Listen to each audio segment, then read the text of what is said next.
అందుకని ఈ వేళ్లలో చాలా అర్థము పరమార్థము ఉంది. పుట్టిని మన శరీరాన్ని డిజైన్ చేయలేదు, మన శరీరమే ఒక దేవాలయం అని చెప్పిండు. మరి శరీరము దేవాలయం అయినప్పుడు ఏ కళ్ళు దేనికి, చెవులు దేనికి, నోరు దేనికి? ఇలా రథం అంటే దశరథుడు, రథుడు అంటే రథం, దశ అంటే 10, 5 కర్మేంద్రియాలు, 5 జ్ఞానేంద్రియాలు. కర్మ చేసేటి 5, జ్ఞానాన్ని తీసుకునేటి 5, కాళ్ళు, చేతులు, నోరు, తర్వాత మల మూత్ర విసర్జన రంధ్రం, అవే అన్నీ కలిపితే కర్మలు చేస్తాయి 5. అలాగే కళ్ళు, చెవులు, ముక్కు, చర్మము, నాలుక, నోరు కాదు, నోరేమో కర్మ చేస్తుంది, నాలుక రుచిని గ్రహిస్తుంది. అందుకని జ్ఞానం ఉంటుంది దానికి. ఇవి జ్ఞానము 5, జ్ఞానేంద్రియాలు 5, కర్మేంద్రియాలు 5. ఈ 10ంటిని నడిపించే ఈ శరీరమే ఒక రథం. అందుకని దశరథుడు. మరి ఈ దశరథుడికి పుట్టింది ఎవరు? శ్రీరాముడు కదా. అంటే ధర్మం పుట్టింది. దశరథుడికి ఎవరు పుట్టిండ్రు? ధర్మం పుట్టింది. శ్రీరాముడు అంటేనే ధర్మం. అంటే చూడండి, మరి ఇప్పుడు ఈ రథంలో ఎవరున్నారు లోపల? ఇది దశరథుడు. శరీరం అంటే దశరథుడు. 10 ఇంద్రియాలతో కూడిన ఒక వాహనం, ఇది ఒక రథం. మరి ఈ రథంలో ఎవరున్నారు అంటే ఆత్మారాముడు ఉన్నాడు. ఎవరున్నారు? ఆత్మారాముడు ఉన్నాడు. మరి ఆత్మారాముణ్ణి మనం ఏం చేయాలి? కలుసుకోవాలి. ఆత్మారాముణ్ణి కలిస్తేనే కదా మోక్షం. మరి మన లోపల ఉన్న ఆత్మ అంటే రాముడు.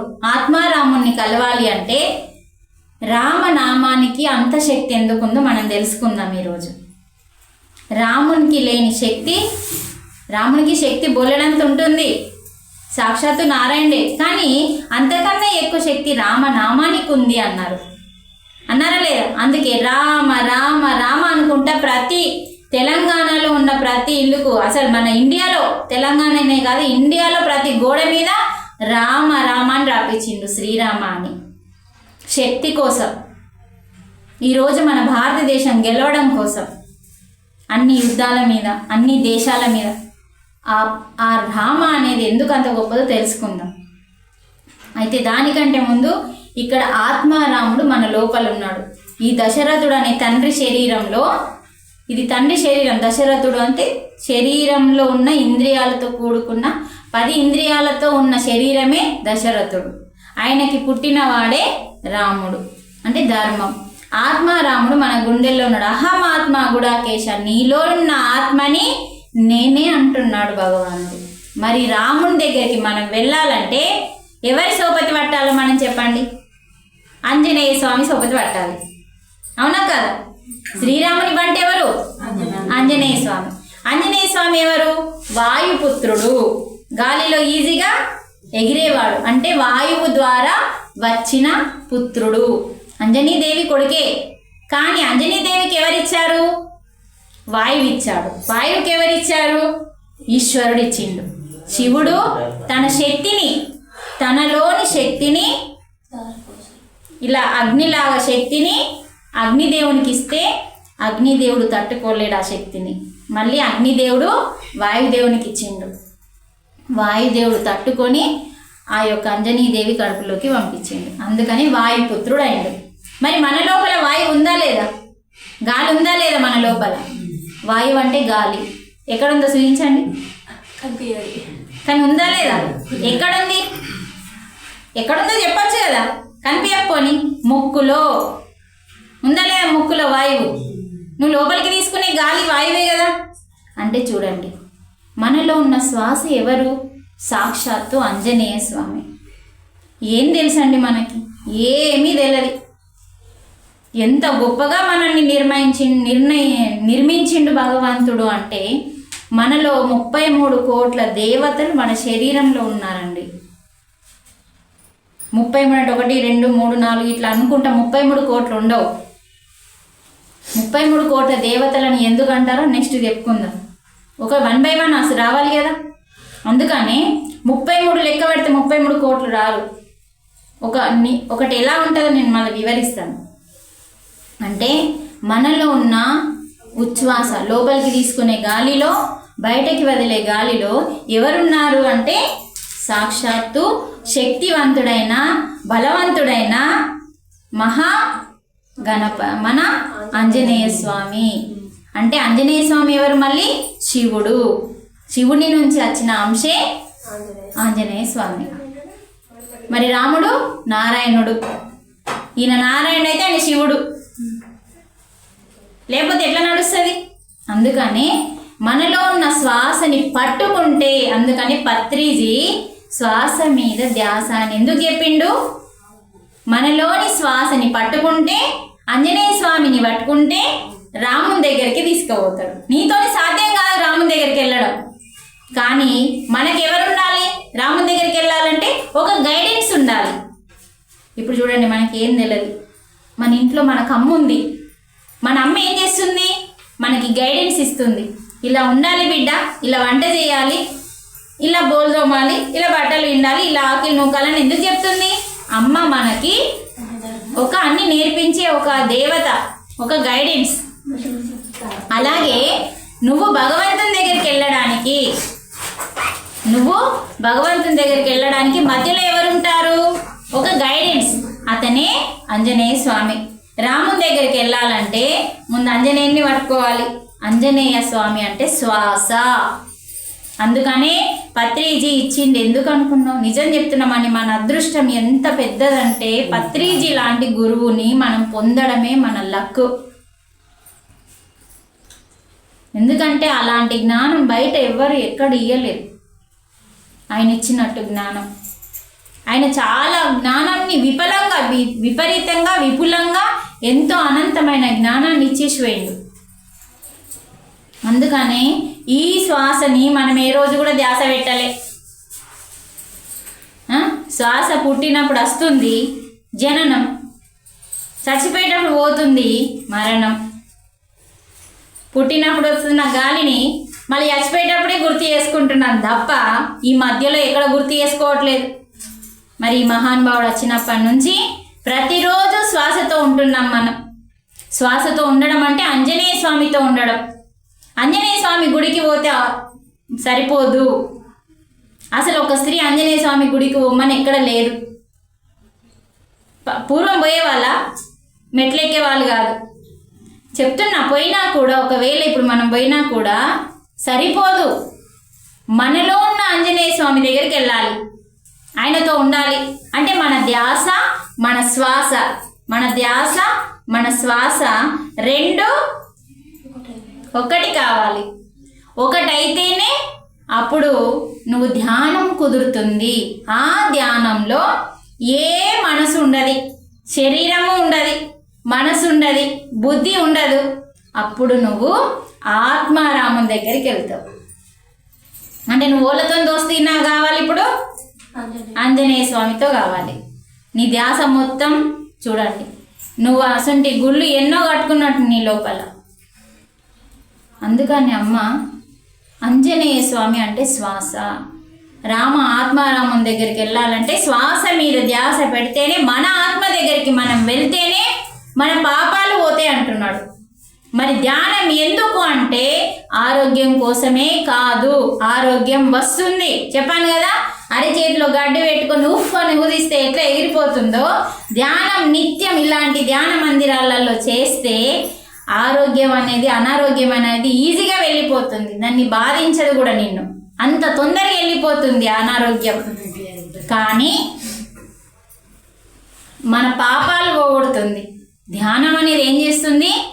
మన పాపాలన్నింటినీ దగ్ధం చేసేసి భగవంతునికి దగ్గర చేసి జన్మ లేకుండా చేస్తుంది ధ్యానం.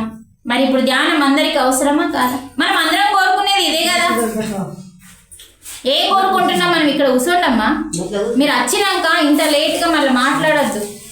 మనం మంచిగా సైలెంట్గా రావాలి, కన్ను మూసుకొని జాగుంటాడ కూర్చుండాలి ధనుమని. ఎప్పుడైతే మనం ఒక క్లాస్ని కానీ ఒక ధ్యానాన్ని కానీ డిస్టర్బ్ చేస్తామో అది కూడా ఒక కర్మగా మారుతుంది. కర్మలు సూక్ష్మంగా ఉంటాయి అంటేటి అన్నీ. అందుకనే ఒక మాస్టరు మీకు నచ్చేటట్టుగా చెప్పే ఒక మాస్టర్ వస్తున్నారంటే మనం మాస్టర్ కంటే ముందే ఉండాలి. రోజు పని ఉంటుంది మనకి. ఈరోజు మేము పనికి పోయి వచ్చినామని మీరు చెప్పచ్చు, నాకు కూడా పని ఉంటుంది ఇంటికాడ, నేను అది పక్కకు పెట్టి వచ్చిన. అలాగే ఒక మాస్టర్, మీకు అర్థమయ్యే రీతిలో చెప్పగలిగే మాస్టర్ మన దగ్గరికి వస్తున్నారంటే మీ పనిని కూడా కాస్త పక్కకు పెడితే తప్పు లేదు. ఎందుకంటే పని కుటుంబం కోసం, వినండి, పని కుటుంబం కోసం, కానీ ఆత్మ జ్ఞానం అనేది మన ఆత్మ కోసం, మన ఎదుగుదల కోసం, మన మోక్షం కోసం, మన దుఃఖాన్ని పోగొట్టుకొని భగవంతునికి దగ్గర కావడం కోసం. మీరు ఏ వ్రతం చేసినా గుర్తుంచుకోండి, ఏ వ్రతం చేసినా, ఏ పూజ చేసినా, ఏ దీపం పెట్టినా ఎంతవరకు అంటే ఉత్తమమైన జన్మ కోసమే. అంటే మళ్ళీ నెక్స్ట్ గొప్ప జన్మ వస్తుంది, కానీ మోక్షం రాదు. బాగా గుర్తుంచుకోండి. ఏ పూజ, మంచి పూజలు చేస్తుండ్రు, మీరు రోజు పూజలు చేస్తుండ్రు, వారానికో 15 రోజులకో నెలకో ఒక వ్రతం చేస్తుండ్రు, నిష్టగా మీరు ఒక్క పొద్దు పడుతుండ్రు. ఇవన్నీ దేనికోసం అంటే ఈ జన్మ కంటే ఇంకా మంచి జన్మ కోసం మాత్రమే సరిపోతుంది అది. ఎందుకంటే అవి మెట్లు.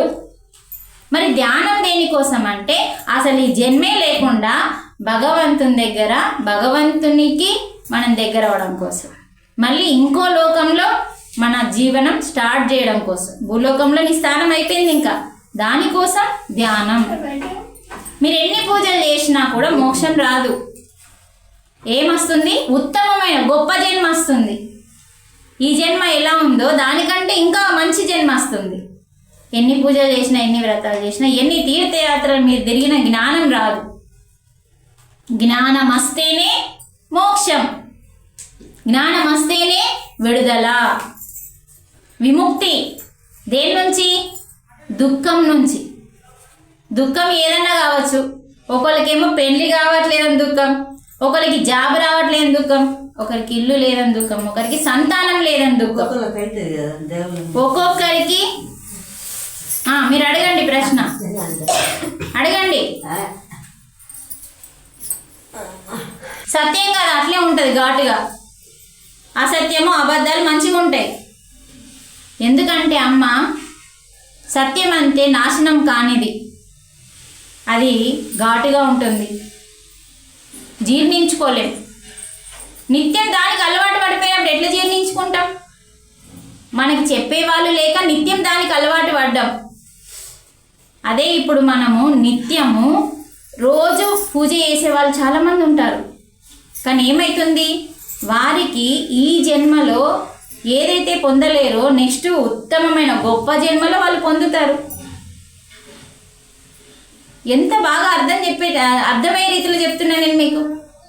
కొందరికి వచ్చినాయి కదా అంటే ఏమొచ్చినాయి మీకు తెలుసా? దానివల్లనే వచ్చిందని మీకు ప్రూఫ్ తెలుసా? మరి ఇక్కడ గ్రంథాలు ఉన్నాయి మన ప్రూఫ్కి. అంటే ఒక దేవత, ఇప్పుడు మనకు 4 పిల్లలు ఉన్నారమ్మా, మనము మన పిల్లల్ని మన కోసం మన పిల్లల్ని బలిస్తామా? మన కోసం. ఒక తల్లి చావాలనుకుంటుందని బిడ్డని చంపుతుందా? అదే కదా మనం చేసేది. మనము ఒక బిడ్డని కంటున్నామంటే మనం చచ్చిపోతే కానీ నా బిడ్డ బతకాలని ఉంటుందా లేదా? ఒక గర్భం దాల్చిన స్త్రీ నేను చచ్చిపోతే పోతుంది నా బిడ్డని కాపాడని డాక్టర్కి చెప్తామా? చెప్పమ్మా. మరి మనల్ని సృష్టించిన భగవంతుడు అలా ఆలోచించాడా మన గురించి? నా బిడ్డ ముఖ్యం కానీ నేను ముఖ్యం అంటాడా? అంటే దేవీ దేవతలు రక్తపుడుని అడగరు. తనే సృష్టించిన బిడ్డల్ని ఎందుకు బలివ్వమని అడిగిండు? ఎక్కడ రాసి ఉన్నది? అడిగినట్టు రాసి ఉన్నది ఎక్కడన్నా? తీసుకురావాలా? అంటే మన మూర్ఖత్వంతో పెట్టుకున్న పనులేవి. మనం ఎందుకు బోనాలు వేస్తాం తెలుసా? పోషవకి, మైషవకి, వీళ్ళందరికీ ఎందుకు బోనాలు వేస్తామంటే అమ్మ సూక్ష్మక్రిములకి అన్నం పెట్టడానికి. అంటే దేవత సూక్ష్మంగా మన ప్రాణం పోషణం మనకి ఆమె యొక్క వరం కోసం, అంటే ఆమె యొక్క ఆశీర్వాదం కోసం ఆమె సూక్ష్మంగా కొన్ని జీవుల ద్వారా వస్తుంది. అంటే మనం అన్ని జీవులలో నేను ఉన్నానని చెప్పిండు కదా ఇందాక శ్లోకంలో. అలాంటి జీవులు వచ్చి ఆ యొక్క, ఇప్పుడు మనం అక్కడ చక్కెర వేయండి, ఏదన్నా ఒకటి వస్తుంది, వచ్చి తింటాయి. అంటే నీ అన్నదానం అయిపోయినట్టే. అలాగే నువ్వు బయట పక్షులకి అన్నం పెట్టు, తింటాయి, అన్నదానం అయిపోయినట్టే. ఇలా మనం బోనం వేస్తే, స్వీటు అప్ప గారంతో వేస్తే కొన్ని క్రిములకి ఆహారం అందుతుంది. ఎందుకు ఏమన్నారు తెలుసా? మన పాపం కడుక్కోవడానికి. ఒక విగ్రహాన్ని పెట్టి ఒక పోషణను పెట్టి ఎందుకు బోనం అంటే మనం ఇంటిలో ఇల్లు నూకినప్పుడు, ఇల్లు కడిగినప్పుడు, బోళ్ళు తోమినప్పుడు, బట్టలు విండినప్పుడు ఎన్ని క్రిములు చనిపోతాయి? ఆన్సర్, చనిపోతాయా లేదా? మీరు నూకితే చీపిరి కింద పోతున్నాయి, తుడిస్తే పేలిక కింద పోతున్నాయి. బోళ్ళు తోమినప్పుడు కూడా మనం అక్కడ వాడేస్తాం. తిన్న ప్లేటు వెంటనే గడగకపోతే బ్యాక్టీరియా వస్తుంది, అది మనం దోమినప్పుడు చనిపోతుంది. చనిపోయినప్పుడు ఆ పాపం మనకు అంటుతుంది. మరి ఒక తల్లి కుటుంబం కోసం కర్మలు చేసుకుంటుంది. ఒక తల్లి కుటుంబం కోసం అన్ని పనులు చేయాలి. మరి ఆ పాపపు కర్మ తల్లికి మాత్రమే అంటితే ఎట్లా అని భగవంతుడు ఏం చేసిందంటే ఇలాంటి బోనాలను వేసినప్పుడు ఆ పాపం గడిగేసుకుంటందుకు. అర్థమైంది ఇప్పుడు ఎందుకు పోషవ బోనం? కానీ మీరు తీసుకుపోయిన బోనము పవిత్రంగా వండుతారమ్మా. ఎంత పవిత్రంగా వండుతారు చెప్పండి? మనసు పెట్టి, ధ్యాస పెట్టి, పోషవ బోనం అని నెత్తి మీదకి వెళ్ళి స్నానం చేసి మంచి శుద్ధి కలిగిన చీరని కట్టుకొని చేసిన బోనము ఏం చేస్తుండ్రు? పెంట కుప్పలకు పోయేటట్టు వేస్తున్నారు. అదే నైవేద్యం పెట్టడానికి వెళ్ళినప్పుడు అక్కడ మీరు తొక్కుట్లో అన్నాన్ని తొక్కి మరి బోనం వేస్తున్నారు, అవునా కాదా? మరి ఏం చేస్తున్నట్టు మీరు? బోనం సరిగా వేస్తున్నట్ట? వేయనట్టే కదా. మరి అలాంటి బోనం వేసిన ఒకటే, వేయకపోయినా ఒకటే. నువ్వు అన్నం తొక్కుకుంటే వేస్తున్నావు, అన్నం తొక్కన్నా మొక్కన్నా. మరి మనమేం చేస్తున్నాం అంటే ఇది ఓన్లీ చేస్తున్నారు, ఏమన్నా పందులు వచ్చి చేస్తున్నాయా? మనమే చేస్తున్నామా? మనమే వేస్తున్నాం, మనమే దొక్కుతున్నాం, మనమే నాశనం చేస్తున్నాం. నువ్వు పవిత్రంగా వేసిన వంట చేసిన, పవిత్రంగా చేసిన భోజనము నువ్వు కొన్ని సూక్ష్మక్రిములకు అందాలంటే నువ్వు ఎంత పెంటలాగా అవుతుంది. అదే నువ్వు అక్కడ చూపించి దాన్ని తీసుకుపోయి ఒక లేనోని బిచ్చగానికి తీసుకుపోయి పెట్టు, నీ బోనము పవిత్రంగా వేసింది ఇంకా మహాపవిత్రంగా మారుతుంది. ఆ రోజు ఒకరి కడుపుకు పోయినప్పుడు మరి కాళ్ళ కిందికి పోతుందే, అది పాపం కాదా మీకు? మరి పవిత్రంగా చేసిన ఆహారాన్ని తీసుకుపోయి కాళ్ళ కింద దొక్కి మళ్ళీ పాపం వంట కట్టుకుంటున్నాం. నేను వేయడమే మానేసిన. ఆ వేసే రోజు వంట చేసి రైల్వే స్టేషన్కి, బస్ స్టేషన్కి తీసుకెళ్తాం. తెలియనప్పుడు చేసినాం, తెలిసినప్పుడు కూడా పాపం చేయొద్దు. పోషవ పేరుతో అండుతా. ఏం చేస్తా అండి? రైల్వే స్టేషన్కి ఇప్పుడు పోషవకు ముట్టిందా ముట్టలేదా? మాట్లాడండి. ముట్టలేదు అని ఇప్పుడు మీరు ఆన్సర్ చెప్తే ఇంకా వివరిస్తా. పోషవ ఒక గుడిలోనే, విగ్రహంలోనే, ఆ బొమ్మలోనే ఉంటుందా? పోషవ అంటే ఎవరు? పార్వతీదేవి. పార్వతీదేవి ఒక రాక్షసుని చంపేటప్పుడు ఇలా అన్ని అవతారాలు ఎత్తింది. దుర్గగా, పోచమ్మగా, ఎల్లమ్మగా, మైషమ్మగా అన్ని అవతారాలు 10 అవతారాలు ఎత్తింది. ఆ 10 అవతారాలు ఇదొక అవతారం. మరి ఆది పరాశక్తి అంతటా నిండి ఉన్న శక్తి, అన్నింటిలో ఉన్న శక్తి. మరి ఇందులో కూడా ఉన్న పోషవకి పోయి నేను భోజనం పెట్టిన, ఇక కడుపు నిండింది, కాళ్ళ కిందికి రాలే. నేను చేయడం తప్ప కరెక్టా? ఇలా మనం చేయడం వల్ల పాపకర్మ అంటది, పుణ్యకర్మ అంటుంది. లేకుంటే ఏమి ఆశించలేవనుకో సత్కర్మగా మారుతుంది, అంటే మోక్షకర్మగా మారుతుంది. తీసుకుపోయి వాళ్ళకి పెట్టి నేను భోజనం పెట్టినా అని మీరు ప్రచారం చేసిందనుకో అది పుణ్యకర్మ అవుతుంది. చెయ్యకపోతే నేను నిమిత్త మాత్రాన్ని భగవంతుడు ఇచ్చిండు, భగవంతుడికే ఇచ్చిన అని నువ్వు అనుకుంటే అది మోక్షకర్మ అవుతుందండి. చూసారా? మీరు వండిన ప్రసాదమే కాళ్ళ కింది కోతే పాపకర్మైంది, 10 మందికి వంచిపెట్టి చెప్పుకున్నాం అనుకో పుణ్యకర్మైంది. చెప్పకుంటే భగవంతుడే ఇచ్చింది, భగవంతునికే ఇచ్చిన అని నువ్వు అనుకుంటే మోక్షకర్మ అవుతుంది. నువ్వు వండిన ప్రసాదం 3 కర్మల్ని సృష్టిస్తుంది. చూడండి, ఈరోజు మీ అదృష్టం పెద్ద ఉంది, అలాంటి క్లాస్ వస్తుంది. అవునా కాదా అమ్మ? మరి మనం చేసి ఎంతో పవిత్రంగా పొద్దున బ్రహ్మ గడియల్లో లేచి చేస్తాం. మనం బ్రహ్మ గడియల్లో లేచి ప్రసాదాన్ని వండుతున్నామంటే దానికి ఎంత శక్తి ఉంటుంది? ఒక శక్తి వేసింది, ఒక ఆది పరాశక్తి స్త్రీమూర్తిలో ఉంది. ఆ స్త్రీ ఆది పరాశక్తి వంట చేసి ఓ పవిత్రమైన భావంతో వంట చేసి నెత్తి మీద గుళ్ళెత్తుకొని పోతూ ఉంటే ఎంత శక్తితో పోతున్నావు? ఏం చేస్తున్నావు నువ్వు? గుడికి వెళ్ళి చూయించు, అక్కడ అమ్మవారికి చూయించు. ఆ ప్రసాదాన్ని తీసుకెళ్ళి రోడ్ల మీద కూర్చున్న వాళ్ళకి కడుపు నింపు. ఎవడు ఏమనుకున్నా మనకు అవసరం లేదు, మనము తెలిసి మంచి పని చేయాలమ్మా. మన ఆత్మ ఎదుగుదలకి. ఇప్పుడు మీకు నచ్చుతుందా నచ్చదా నాకు తెలియదు. మీరు కాళ్ళ కింద వేసి తొక్కడమే నచ్చుతుందంటే మీరు అదే చేసుకోండి, నాకేం అభ్యంతరం లేదు. ఎందుకంటే చెప్పడం వరకే నా బాధ్యత. ఇది కరెక్టా కాదా నిర్ణయం మీది. మీరు బోనం వేయొద్దని కాదు, కానీ ప్రాణాలు తీయద్దు. బోనం దేనికంటే ప్రాణం ఉన్నదానికి అన్నం పెడుతున్నావు నువ్వు. కంటికి కనిపించని సూక్ష్మ క్రిములకి అన్నం పెట్టడమే బోనం. మరి మళ్ళా మనం ఏం చేస్తున్నాం? ఒక మేకని చంపుతున్నాం ఆ బొమ్మ దగ్గర, పోషమ్మ అనే బొమ్మ దగ్గర. మరి పోషవ్వ అన్నింట్లో ఉన్నానని చెప్పింది. మేకలో మూగ జీవులలో కూడా ఉన్నాను, 84 లక్షల జీవులలో నేను ఉన్నాను అన్నప్పుడు మేకని చంపడం వల్ల మహాపాపంగా మారుతుంది, కోడిని చంపడం వల్ల మహాపాపంగా మారుతుంది. అందుకనే రామాయణంలో మీరు వినండి, రాముడు ఏం చేశాడమ్మా? రాముడు ఒక గుర్రాన్ని పట్టుకొని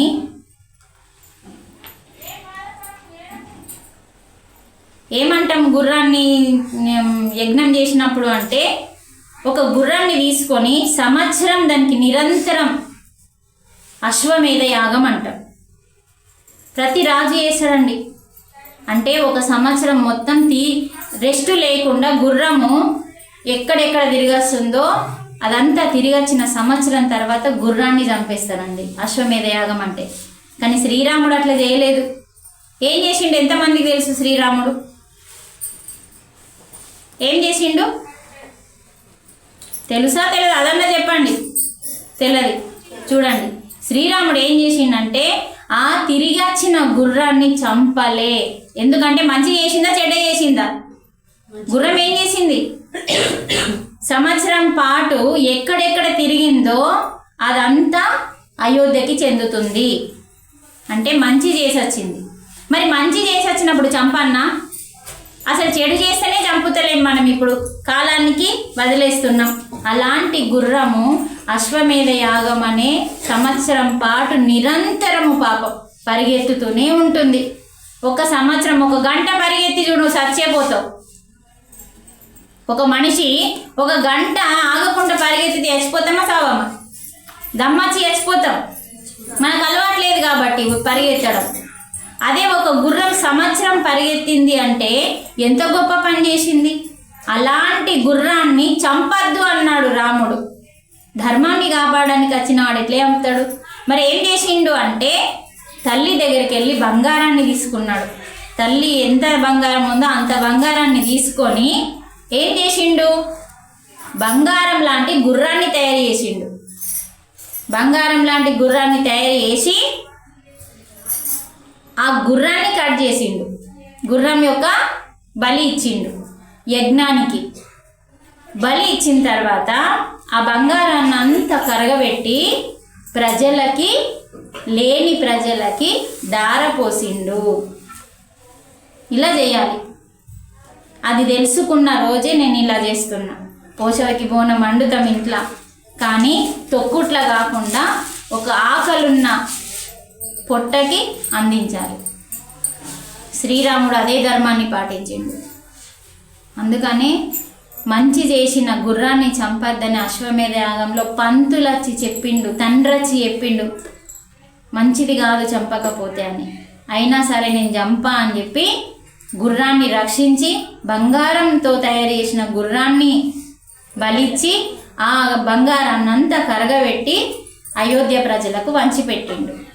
ఇలాంటి విషయాలు ఎందుకు అవిట్లలో పెట్టిండ్లో అంటే మనం తెలుసుకోవడం కోసం.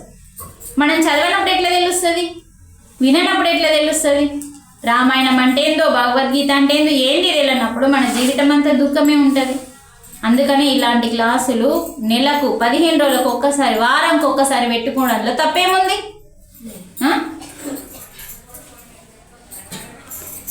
పెడితే మనం రాము.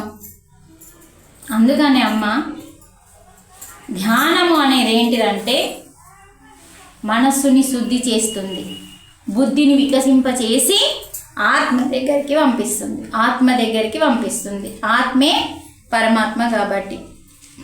అంటే పరమాత్మకి దగ్గర చేసే ఒకే ఒక మార్గం, మోక్షాన్ని ఇచ్చే మార్గం ధ్యానం.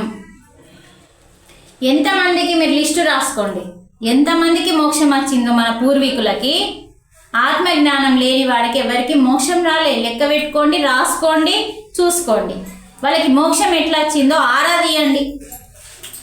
కేవలం పూజ చేస్తే వచ్చిందని ఎక్కడా లేదు.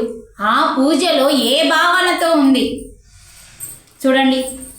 అన్నమయ్య వెంకటేశ్వరుని దగ్గర పాడిన కీర్తనలో మోక్షం వచ్చింది. అంటే ఆయన ఏం చెప్పిండు కీర్తనలో? బ్రహ్మమొక్కటే పరబ్రహ్మమొక్కటే అన్నాడు. అంటే భగవంతుడు ఒక్కోడే అన్నాడు, పరమాత్ముడు ఒక్కోడే.